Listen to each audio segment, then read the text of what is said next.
time to start building cabinet doors.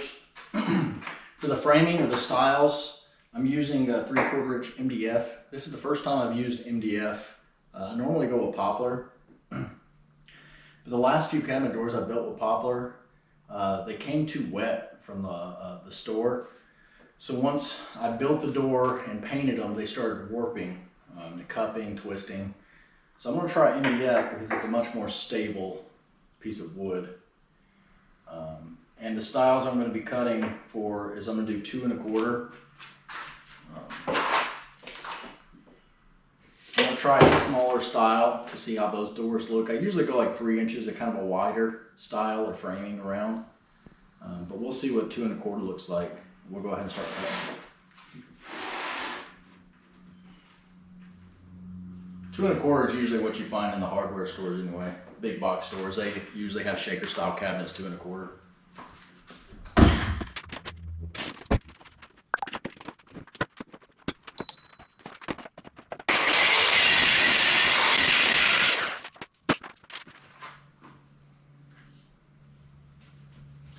My cabinet doors are going to be 13 3/4 by 20 3/4.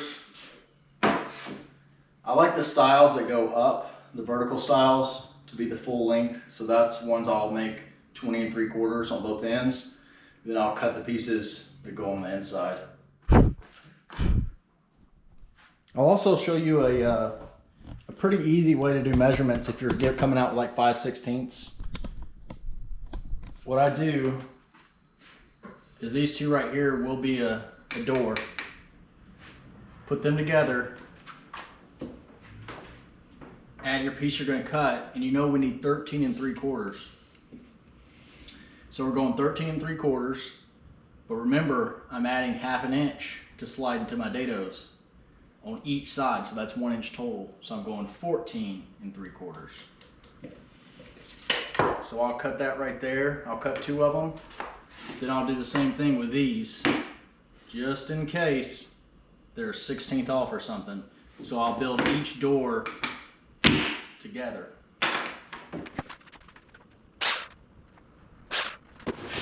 So now this is one door.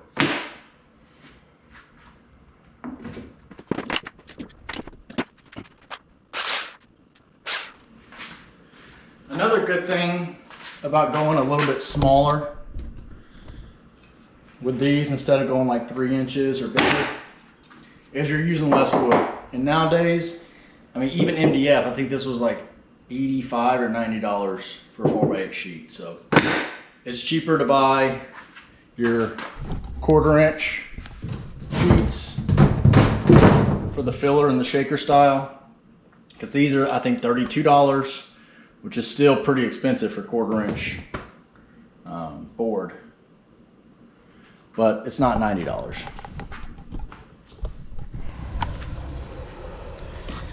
So I marked the center, and then I marked out how much I'm taking off a 1/4 inch, so it should line up right with it.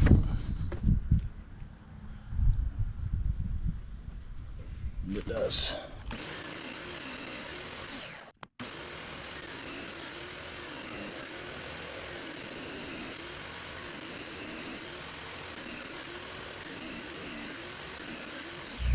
So now I've moved the fence back.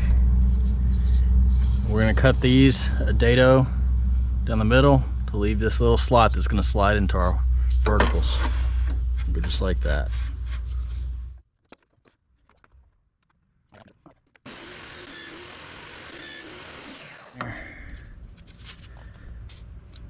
But you're going to go in like that.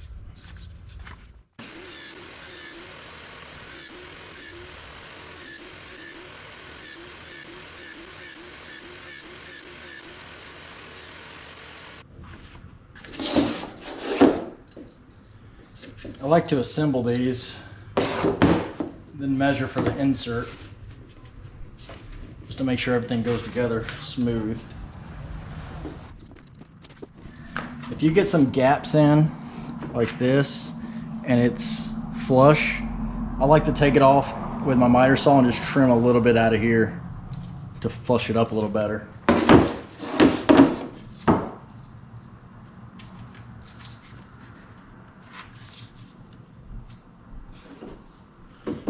like kind of like that one.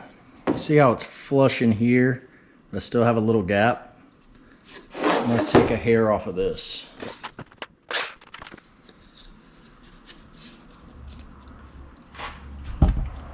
See, I'd rather have a gap in here than on here.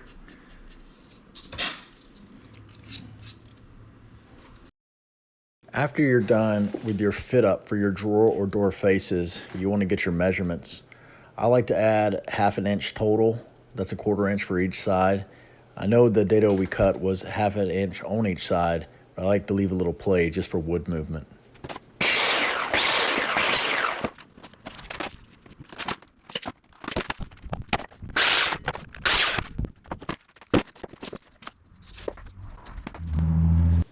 For the actual glue up, I used Titebond 3 and I used Gorilla Wood Filler for all of the touch-ups.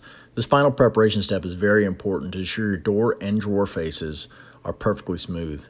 And don't be afraid to use a lot of wood filler, and I would highly suggest having an orbital sander. Also, as you are sanding, run your hand across the wood to check for high or rough spots. Again, you want this to be smooth. So I'm making some more shaker style door frames. I'm using these for my drawers. I've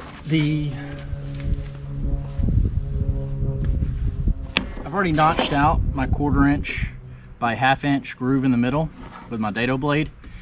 But now I need to notch these two out so I can have my groove that slides into the smaller board. But these, as you can see, are much too long for me to be doing this my old way. So what I did is put a sacrificial board up here. It's a 3/4 inch ply. And I've been sliding them.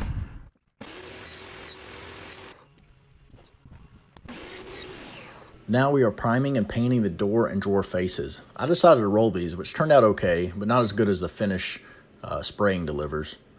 And as you can see with these drawers, I had to alter them. I always have to remind myself to measure twice and cut once. And over here are the tops I had to cut off, which kind of pains me because they were already primed and painted before I had to do the alteration. But as you saw, I made it work. Here's some more door faces. So this one I had to alter as well.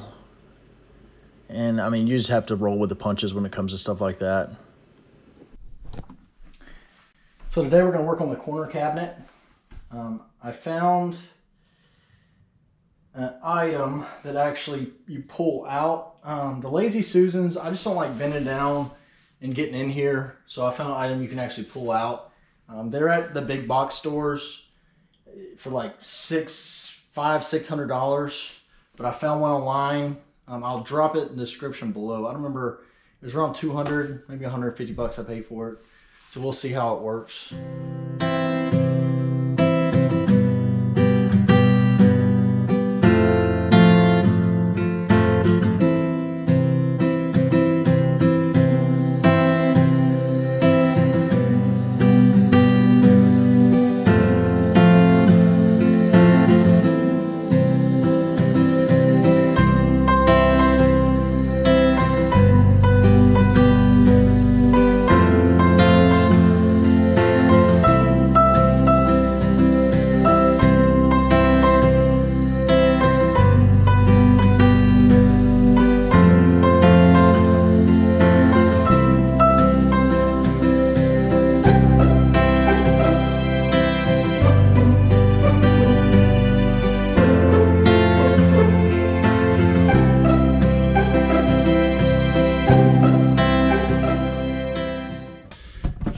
Show you how these look from the outside.